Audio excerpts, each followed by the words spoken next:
시청자 여러분 안녕하십니까? 시사반장의 고민수입니다. 얼마 전이었죠. 강원도지사가 기업 회생 신청을 언급하자마자 국내 채권 시장에 태풍이 몰아치고 있습니다. 우량 기업이 자금 조달에 어려움을 겪는가 하면 그 여파가 부동산 시장에까지 이어지고 있습니다. 이른바 레고랜드 사태라고 불리우는 사태인데요. 그 레고랜드 사태 이야기는 많이 들었지만 그 내용이 뭐고 원인은 뭐고 또 우리가 해결해야 할 과제는 뭔지 아직도 궁금한 점이 너무나 많습니다. 그래서 오늘 전문가 두 분 모시고 그 문제를 깊이 이야기 나눠보도록 하겠습니다. 먼저 강원평화경제연구소 나철성 소장 나오셨습니다. 반갑습니다. 다음으로 최요한 시사경제평론가 나오셨습니다. 예, 반갑습니다. 최요한입니다. 예, 지금 채권 시장이 요동을 치고 있습니다. 근데 그 발단이 된 게 김진태 강원도지사가 어떤 기업에 기업 회생 신청을 하겠다라는 말 때문에 시작된 것으로 알려지고 있는데요. 여러분들 강원 중도개발공사가 아시죠? GJC라고 하는데 이 회사에 대해서 회생 신청을 하려고 합니다. 옛날에 그 법정관리 신청이라고 부르던 바로 그 제도입니다. 이제 더 이상 이대로는 안 되겠습니다. 채권 시장이 패닉에 빠진 건 김진태 지사가 보증을 섰던 강원 중도개발공사의 빚을 갚지 않고 공사를 기업 회생 절차에 넣겠다고 했기 때문이었습니다. 강원도의 저거 보증은 트리플 A란 말이에요. 신용등급. 나라가 망해야 돈을 낀다는 거거든. 그거를 안 갚는다고 그랬으니 이제 앞으로는 누굴 믿어요? 그냥 말 그대로 팬. 시장에 돈이 잘 돌지 않으면서 어려움을 겪는 회사가 늘고 있습니다. 당장 돈을 빌려야 하는 기업은 물론이고 증권사나 캐피털처럼 자금을 융통하는 기관들까지 이른바 돈줄이 마르고 있습니다. 매우 엄중하다는 점에 인식을 같이 하면서 저희가 생각하지 못한 또 돌려면서 또 민감하게 변하기 때문에 거기다 신속하게 대응하겠다. 1천억 원을 쓰기로 했습니다.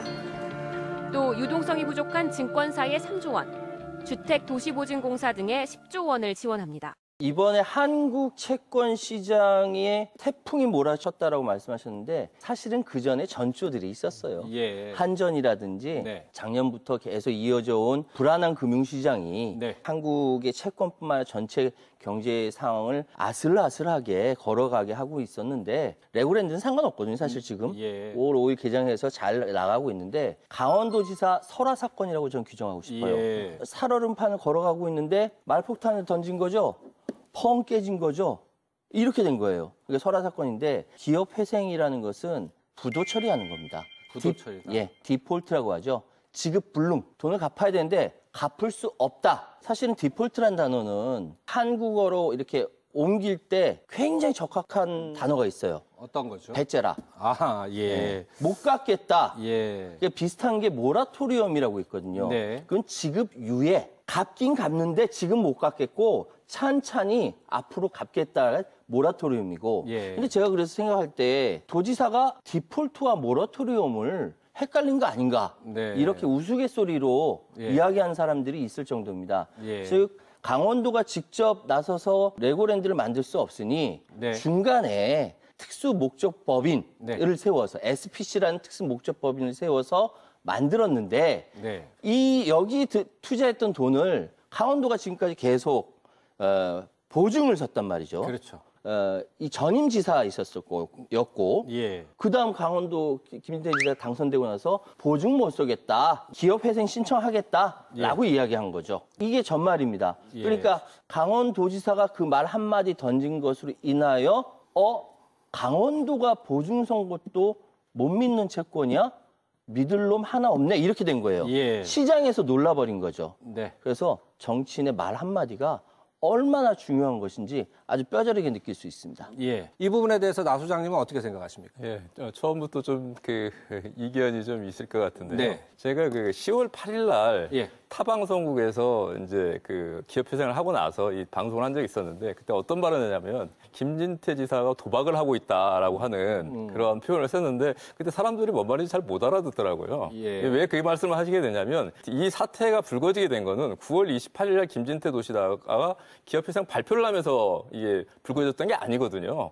이 사태 같은 경우는 10월 6일까지는 지역도 그렇고 중앙도 그렇고 관심도 없었고 기업 회생이 무슨 말이지? 라고 하는 그런 상황에서 단지 주목하는 뉴스거리 정도밖에 되지 않았던 그렇기 때문에 지역 정가나 지역 언론계도 주목하지 않았던 사항들이었는데 이 사건이 언제 폭발되기 시작했냐면 10월 6일 날 정확하게 BNK에서 아이온 제1차를 부도가 나기 시작하게 되면서 이게 일파만파로 커지게 되는 상황들이 됐던 부분들입니다. 그게 왜 그러냐면 아까 말씀하셨던 대로 광역지자체가 2,050억을 채무 보증을 했는데 부도가 나는 것들이 현실화가 되게 되면서 채권시장 전체가 우리 그 최 선생님께서 말씀하셨던 대로 이게 파장이 일파만파되는 과정이 있었기 때문에 제가 볼 때는 이게 김진태 도지사의 9월 28일 날 발언이 발화점이 되느냐 아니면은 10월 6일 날 BNK에 있어서의 부도 선언이 이게 실질적으로 부도 돌입이 이게 발화점이 됐는가라고 하는 부분들 같은 경우에는 책임 소재를 규명하는데 매우 중요한 이 사안이 되고 있다라는 것들을 일단 좀 말씀드리고 싶습니다. 잠깐만요. 나 소장님 제가 질문 하나 드릴게요. 뭐냐면 지금 나 소장님께서는 BNK가 부도선언을 한 것이 실질적, 직접적 원인이 된다 이렇게 말씀하셨어요. 그러면 BNK는 왜 부도선언을 했을까요? BNK 같은 경우에는 당시에 이 그 채무 그러니까 선언함으로 인해 가지고 얻는 이익이라고 한다고 한다면은 이게 원래 2023년 12월 달에 가야 이거를 제도로 이제 받을 수 있게 되는 거거든요. 뭐를 받는 2,050억을 채무 보증을 받을 수 있도록 하는 부분들이니까 지금 금융시장이 매우 불안한 상황에서 이것들을 하루라도 더 빨리 확보할 수 있다고 한다면 상당히 유리할 수 있는 부분들이 좀 될 수 있을 거라고 좀 판단이 되고요. 또 한편으로는 아무튼 현재 그 BNK 자체가 가지고 있었던 당시에 여러 가지 법적인 이런 문제들도 얽혀져 있었던 부분들이 있거든요. 그러한 부분들까지 해소하는 과정 속에서 이번에 작동하지 않는가 싶은데 그건 어디까지 심증인데요.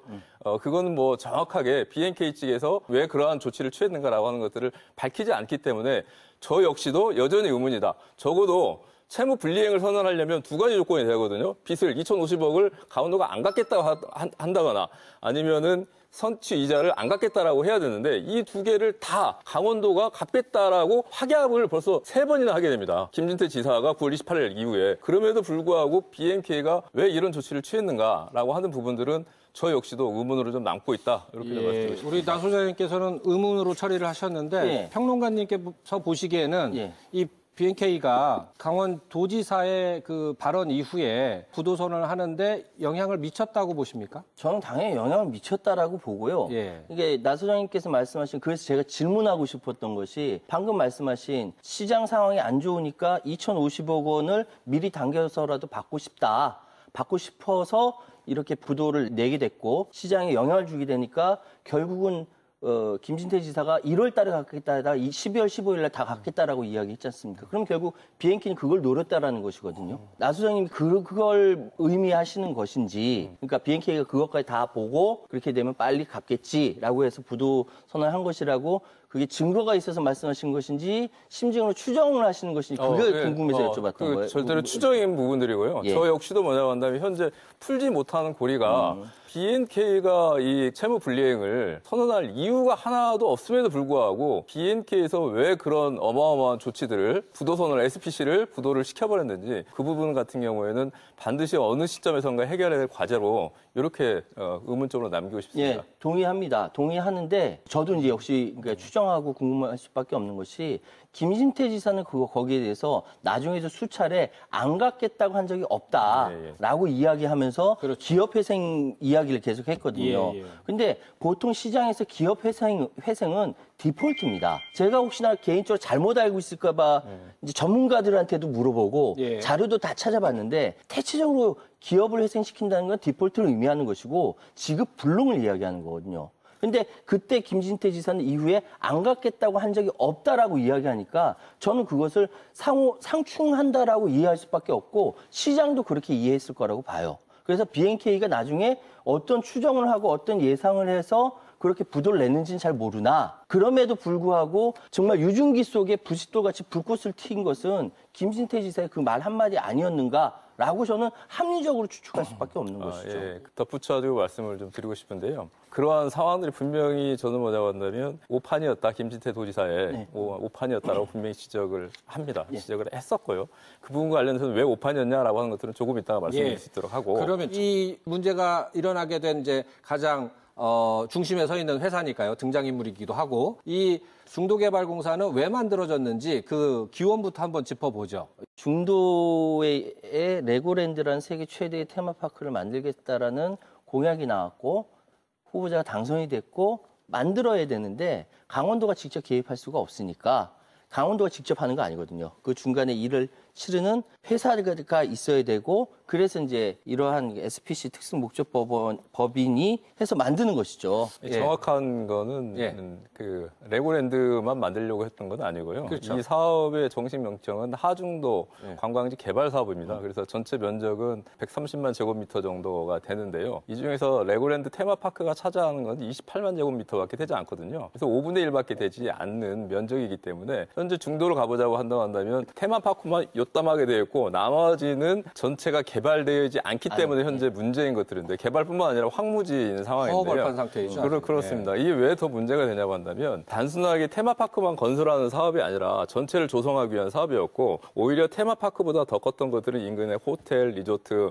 마리나, 스파를 비롯한 시설을 만들고 테마파크에서는 한 200만 명 정도가 올 것이다 이렇게 추정을 했고 또 인근에 바로 그 지역에서 무려 청동기 유구 유적만 3,300여 기 정도가 나오는 초유의 상황들이 발생하지 않습니까? 네네. 그러면서 여기에 역사공원과 역사박물관을 지어가지고 한 200만 명 정도를 더 오게 해가지고 한 400만 명 정도의 규모의 관광지를 만들겠다라고 했는데 이 완공 시점이 최초에서는 2015년 나오다가 그러다가 평창올림픽으로 맞춰가지고 2018년 한다고 그랬거든요. 그래서 기공식만 3번 하는 초유의 상황들이 발생하게 되는데요. 그럼에도 불구하고 그때까지 못하다가 2022년 5월 달에 개장을 하게 되는데요. 그렇기 때문에 현재의 전체 사업은 레고랜드 테마파크의 사업이 아니라 중도개발공사가 맡은 사업들은 멀리 나고 계약했던 것들은 이 섬 130만 평에 달하는 개발을 해야 되는데 이 개발이 일체가 되지 않고 땅도 아직 팔지 않은 것들이고 테마파크만 현재 운영하고 있기 때문에 전체의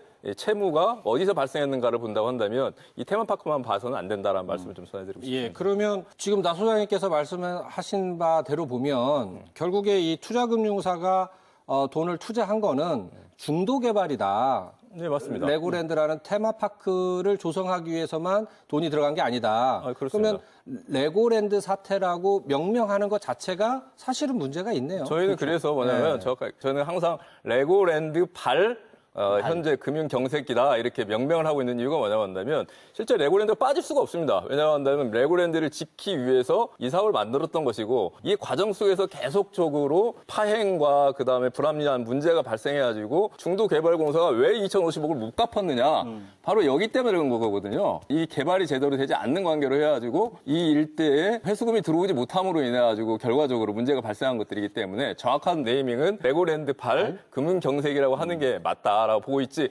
레고랜드 사태라고 하면 안 됩니다. 레고랜드가 마치 문제가 있어가지고 이번 사건이 발생한 건 아니기 때문에. 언론들이 그래서 레고랜드 사태라고 해서 레고랜드 자체에 무슨 문제가 있는 것처럼 아니거든요. 5월 5일 날 개장해서 지금도 사람들 많이 와서 즐기고 있어요. 저희 가족들 같이 와서.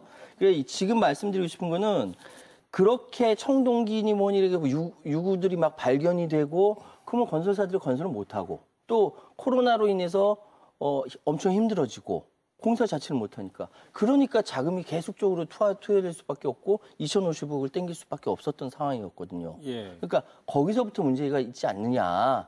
우리 선생님께서 말씀하실 때 레고랜드가 현재 잘 운영되고 있다라고 말씀하셨는데 실상 강원도는 최하 200만 명 이상의 관광객이 연애에 올 것이라고 이렇게 예측을 했었는데요. 현재 온 10월 달까지 온 방문객 수하고 내년도 3월 달까지는 이게 야외 놀이 시설이다 보니까 쉬게 됩니다. 그래서 1년 전체 한다고 하더라도 100만 명이 못 올 걸로 이렇게 좀 그 예상이 되고 있거든요. 이제 이렇게 이제 장사가 잘 됐으면 문제가 이제 없었던 것들인데 이제 처음 만들 때부터 이 레고랜드가 잘 안 될 것 같다라고 하는 지적이 좀 많이 있었거든요. 그래서 2011년도에 사업을 시작했지만 최초에 최문수 지사가 2011년도에 멀린하고 합약을 했던 것들은 100% 외자 유치 사업이다. 단 한 푼의 강원도의 돈이 들어가지 않기 때문에 도민들은 걱정하지 말라라고 얘기를 했었습니다.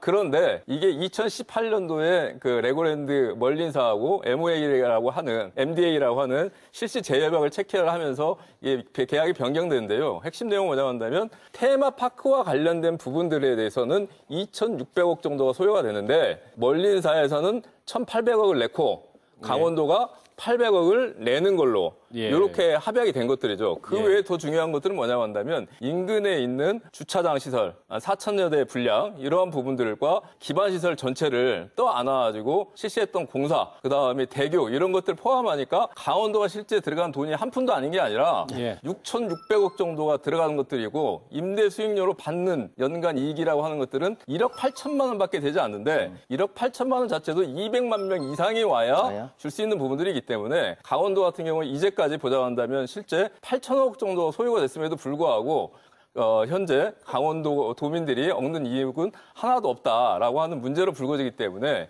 현재 사업에 대한 근본적인 고찰이 필요하다라고 하는 지적이 나오는 것입니다. 그러니까 처음부터 이게 그렇게 많은 돈이 들어갈 것 같으면 또 아까 말씀 중에 나왔지만 그 문화유적도 발굴이 되고 그렇다면 이거를 계속해서 사업을 끌어가는 것이 이게 좀 무리한 거 아니냐라고 하는 지적들이 있었을 텐데 거기에 대해서는 그 당시에 어떻게 처리가 됐죠?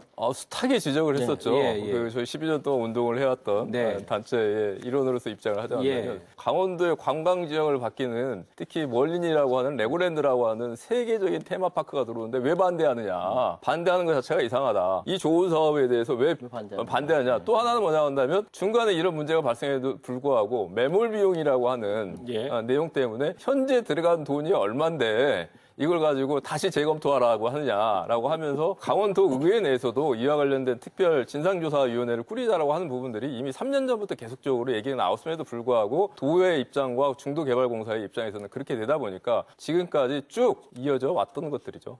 그러면 김진태 지사가 기업 회생 신청이라는 걸 하겠다라고 발표를 했어요. 근데 이게 알려지기로는 지사의 혼자만의 생각에 따른 것이다. 주변에 아니면 의회에 어떠한 의견을 구하지 않고 독단적인 사안이다라고 하는 평가가 있는데 이 부분에 대해서는 이런 지적이 맞습니까? 나 소장님? 제가 도청 안에 들어가지를 못해가지고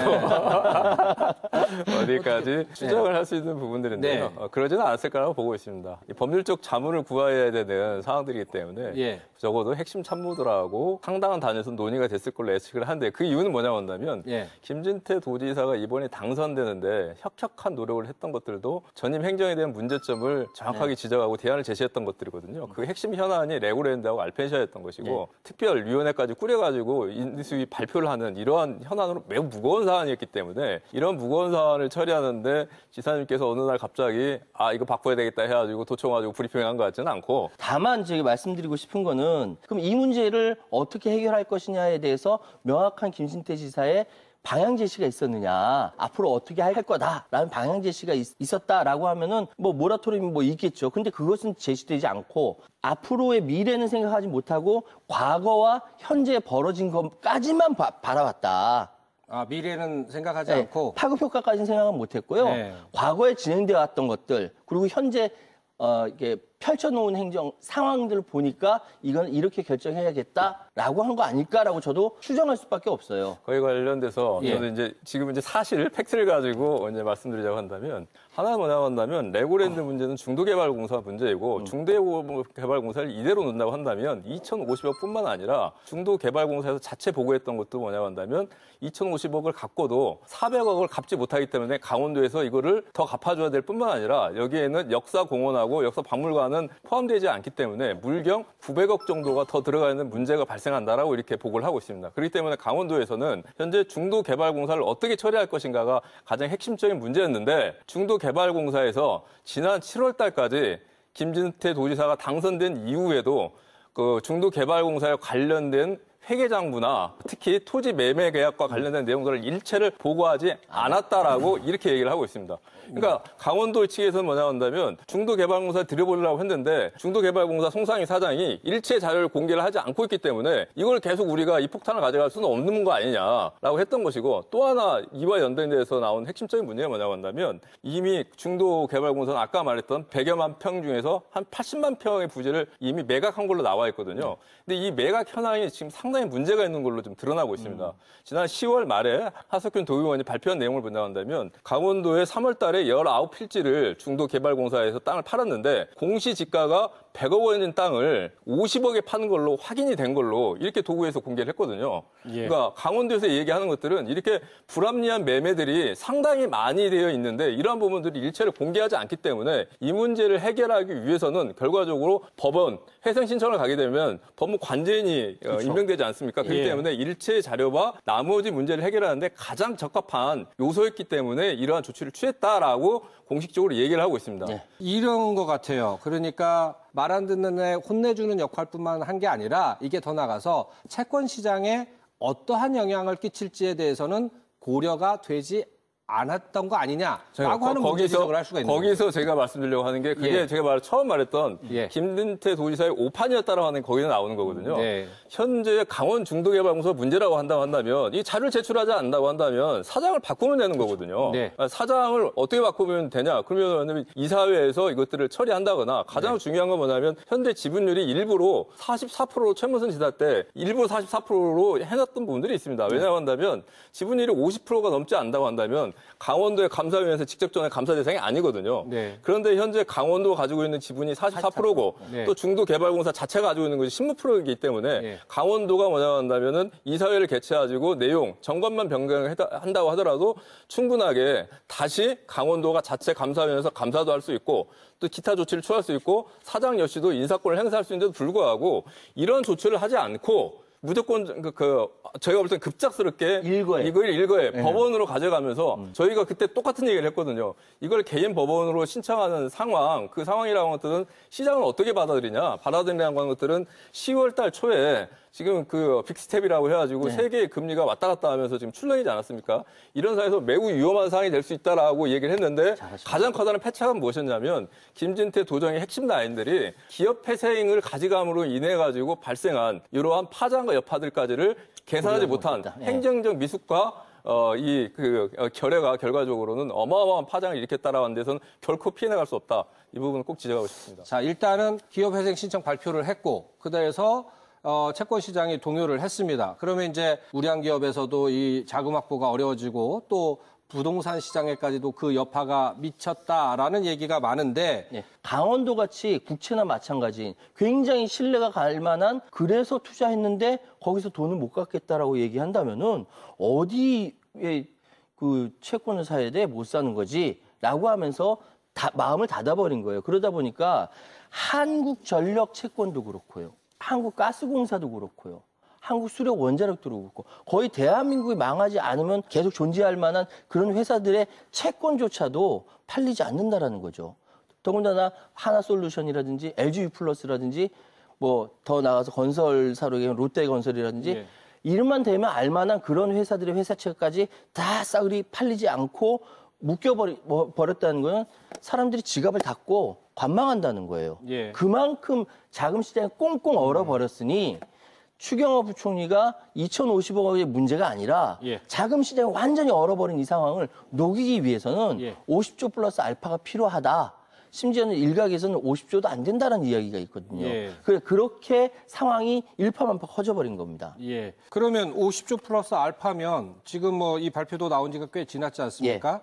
지금 시장의 움직임은 어떻습니까? 반응이나. 다행히 지금 그 김진태 지사가 나중에 이제 그 1월 29일에 갖겠다라고 하고 다시 12월 15일까지 다 2050원 다시 다 지급하겠다라고까지 얘기가 나오고 그리고 정부에서 부랴부랴 이렇게 50조 플러스 알파까지 이야기가 나오니까 그다음 조금 나아졌어요.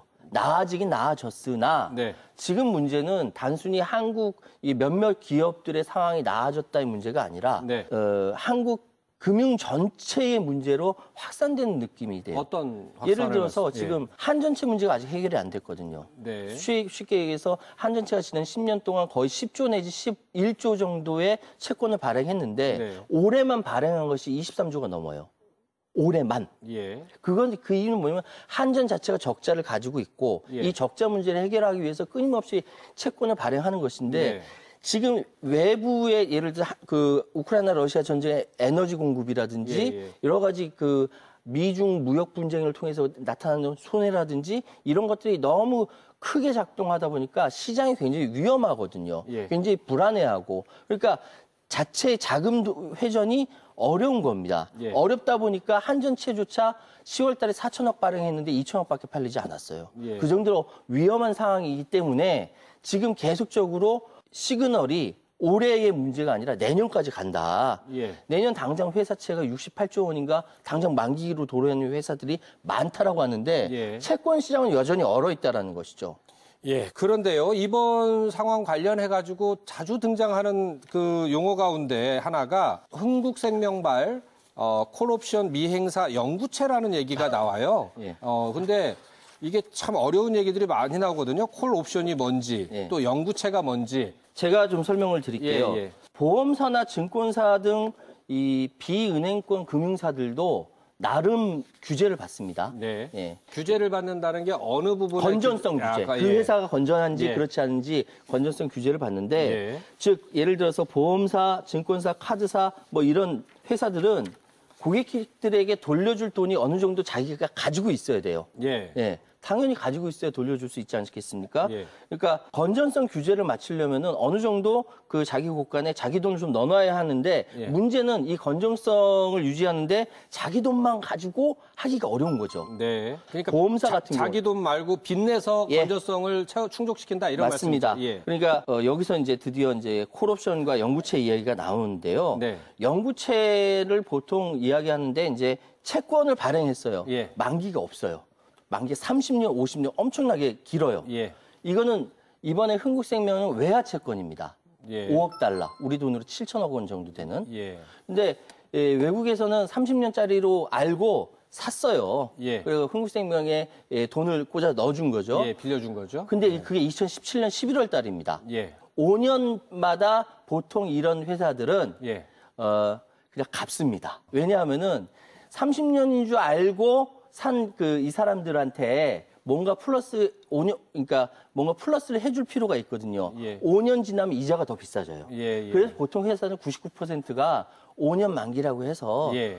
다시 조기 상환을 하죠. 예, 빚을 일찍 갚는다. 네, 일찍 갚아요. 예. 조기 상환하는데 조기 상환하지 않으면 그 이후에 더 높은 이자율로 돈을 갚아야 되기 때문에 예. 보통 그렇게 예. 5년마다 조기 상환인데 그걸 이제 콜옵션으로 이해하시면 될 것 같습니다. 네. 조기 상환하는 건 콜옵션으로 이해하시면 될 것 예. 같아요. 다른 의미이지만 예. 그런데 이번에 자금 시장의 전체가 다 얼어붙었다 그러잖아요. 예. 흥국생명에서 생각을 해보니까 지금 이거 5년 돼가지고 그 콜옵션을 행사해야 되는데 네. 콜옵션을 행사하려고 하다 보니까 지금 자금 사정이 어렵고 지금 뭐 상황이 10%, 15%까지 올라가는 상황이라고 한다면은 조금 더 비싼 이자라고 하죠. 6점 몇 %, 행사하지 않고 이 이자 내는 것이 차라리 합리적이겠네라고 판단한 겁니다. 예. 다시 말씀드리면은 5년마다 보통 흥국생명뿐만 아니라 대부분의 금융사가 이 영구채 같은 경우는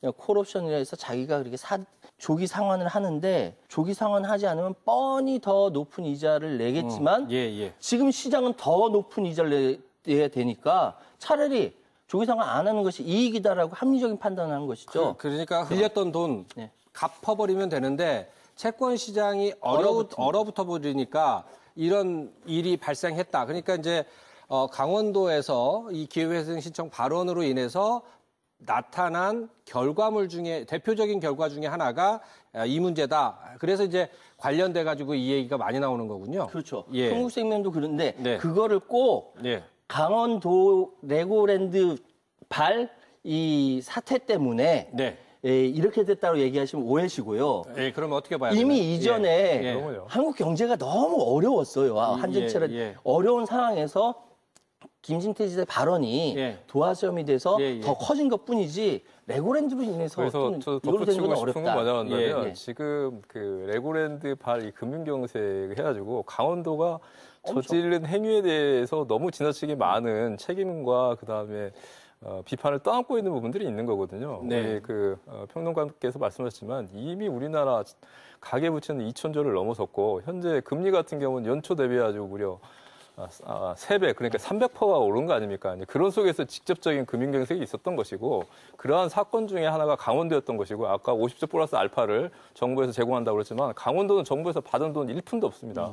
이번에 2,050억 전부 다도 강원도 예산으로 해가지고 지금 내년도 예산에 제출하고 있어가지고 도민들 돈 손으로 갚는 거거든요. 그렇기 때문에 현재의 문제가 분명히 김진태 도지사의 오판으로 인해가지고 문제가 파장인 것들은 있지만은 이게 지나치게 정치 또 쟁점화가 되면서 현재의 모든 책임이 기간에 업이 있었던 김진태 도지사의 과업과 예전에 그런 실수까지 연동이 되면서 지나치게 이게 그 책임을 전가하게 되는 이런 문제가 되기 때문에 저는 명명할 때도 이 말씀하셨던 것처럼 흥북생명 발 그리고 둔촌 재개발 아파트 그 뭐 당군 이래 최대 재개발 사업이라고 하지 않습니까? 이런 사업이 있어서의 문제가 발생한 것들은 기간에 있었던 자체에 있어서의 모순적 결함들이 폭발돼서 나왔던 것들이지 이런 것들을 환원해가지고 강원도의 모든 것들을 책임을 떠넘기고 심지어는 요즘은 레고랜드 사태라고 하지 않고 강원도 사태라고 이렇게 명명을 짓는 분도 있더라고요.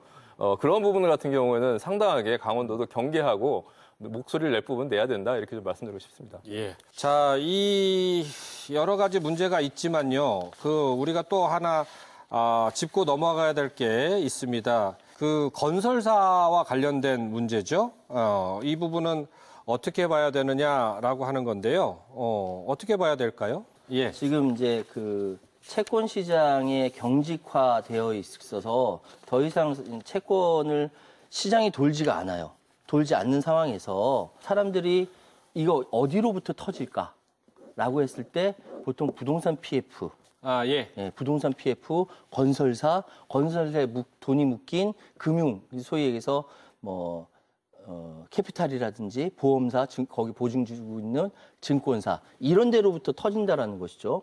그것이 이제 시작점이 어디일까 했을 때 지금 가장 위험한 점이 부동산 PF 건설사라는 이야기고 이것이 이어지면 결국 어디까지 가냐면은 걱정스럽게도 중소기업이라든지 가게까지 영향을 미친다.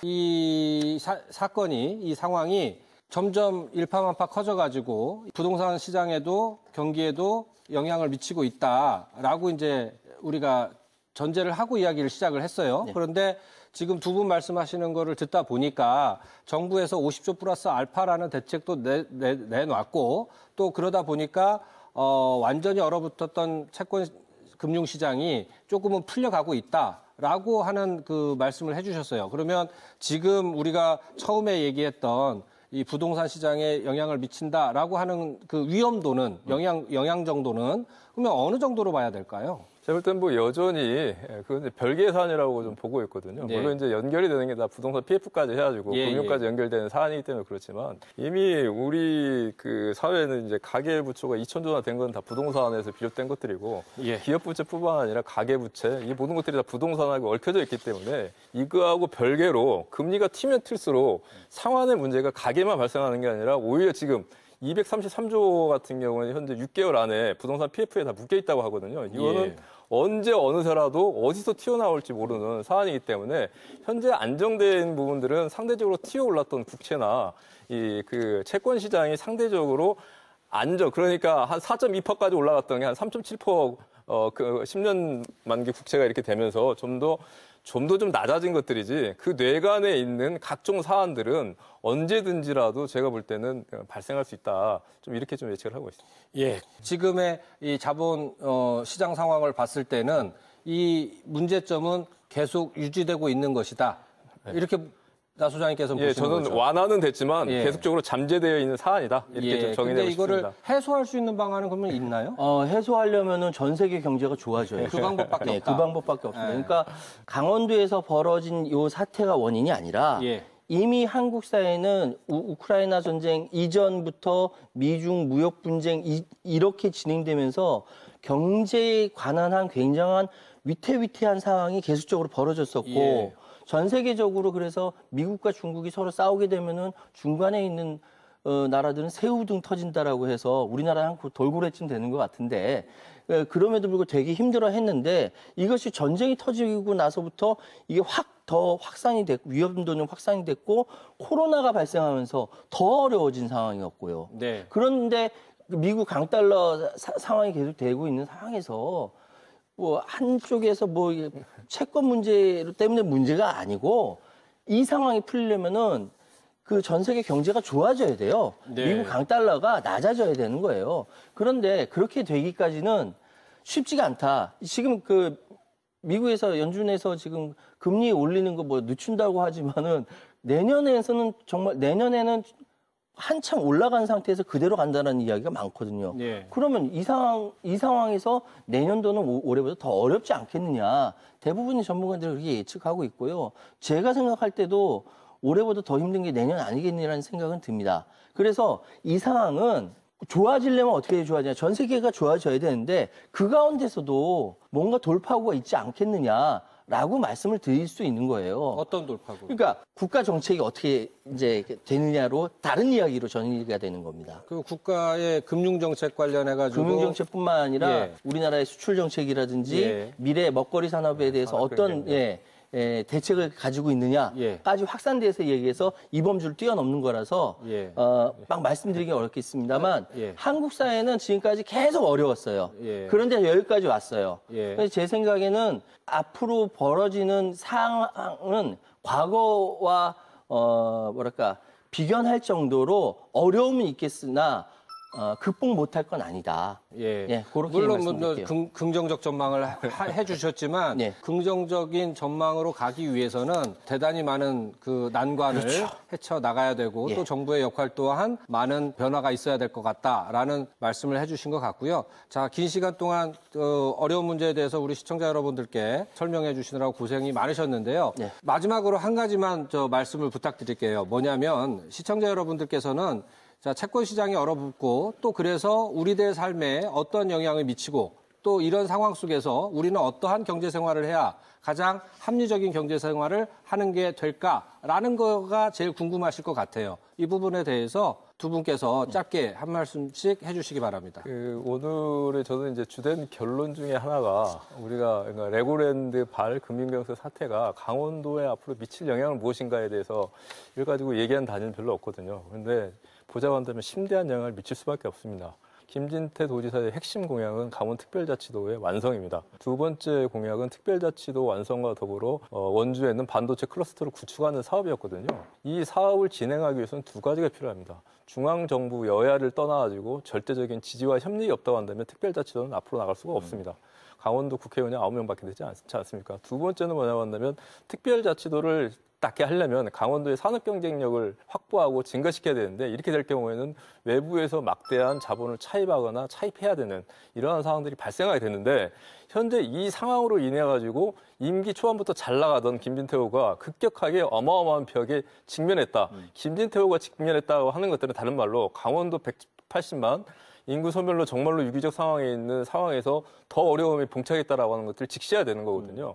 앞으로 강원도가 매우 중요한 말씀하셨는데 지방채는 국채하고 동일하게 채권이 매겨지지 않습니까? 네. 이 사건 터지자마자 춘천시 복명산당 같은 경우에는 기존에 3% 가지고 계속 저걸 차환을 했었는데요. 12%로 올라가게 됐거든요. 갑작하게. 이게 뭐냐 한다면 거의 한 300%, 400%가 뛴 겁니다. 강원도에서 어떤 사업을 벌인다고 하더라도 당분간 1, 2년 사이에서는 이러한 부담을 안고 갈 수밖에 없다라고 하는 부분들이고 이러한 상황과 연동돼가지고 정말로 임기 초에 우리가 성공시켜야 되는 아직 출범도 하지 못한 특별자치도가 어떻게 이 문제를 풀어날 것인가라고 하는 심각한 정치력과 재무적인 동원 능력에 문제가 발생했는데 이와 관련된 내용들을 우리가 정말로 해결해야 될 방향들을 가지고 논의하는 것들이 무엇보다 필요하다라는 말씀을 드리고 한 가지만 짧게 더 말씀드리자고 한다면 현재 가장 핵심적 문제는 이러한 문제를 우리가 계속 지적했지만 광범위하게 거버넌스를 통해 가지고 이 문제를 12년 동안 제기했던 시민사회단체, 학계, 관광협회, 더 나아가 지역에 있는 공직사회와 함께 이러한 문제를 가지고 대안을 내오면서 해결했던 게 아니거든요.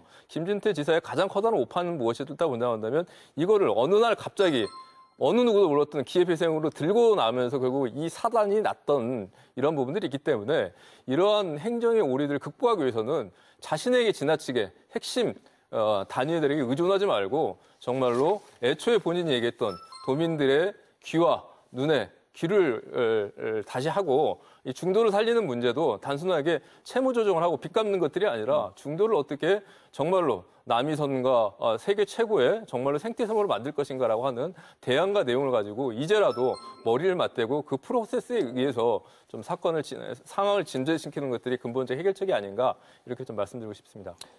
제가 말씀드릴 거를 우리 나 소장님께서 다 미리 말씀하셔서 좀 당황스러운데요. 국가나 지방정부 모두 영속성이 있는 경제 주체입니다. 예. 그러니까 전임자의 자산도 후임자의 것이고, 그리고 이제 부채도 후임자가 물려받게 되는 것이죠. 예를 들어서 IMF 위기 때 정적 관계였던 김영삼 정부의 부채를 김대중 정부가 그대로 또 안았지 않습니까? 그러니까 지금 상황에서 정치와 경제는 떼려야 뗄 수 없는 관계이기도 하지만 또 각각의 정체성을 갖고 있기도 해요. 그렇지만 지금 상황은 총체적인 위기, 총체적인 난국이라고 한다면은 지금은 가능한 자원을 다 가용해서 현재 위기 상황을 극복하지 않으면 한 발자국도 더 나갈 수 없는 상황이라는 생각이 듭니다. 그렇다고 한다면 지금 금융시장은 좌파든 우파든 가리지 않습니다. 그러니까 투자자들은 자신의 이익에 배반되면은 하여튼 엄청나게 정부를 혹독하게 몰아붙이죠. 그게 생리니까요. 금융시장이 우파 정부 지지하지 않습니다. 예. 좌파 정부 지지하지 않아요. 이익되는 정부를 지지하는 것이죠.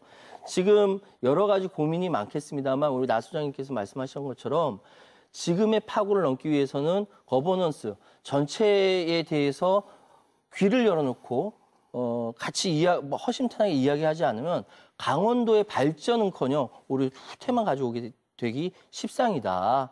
이런 상황에서 긴급하게 서로 간에 이 상황에 대해서 공론하는 시간을 가질 필요가 있지 않은가. 여기에 우리 강원도민들께서 마음을 같이 좀 모아주셨으면 좋겠다. 마지막으로 이렇게 말씀드리겠습니다. 예.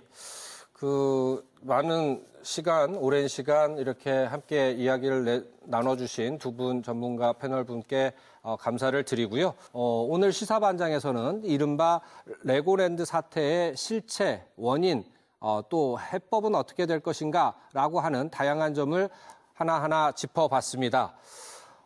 금융시장 경색, 자본시장 경색, 채권시장 경색이라고 하는 단어가 아직 여운이 깊습니다.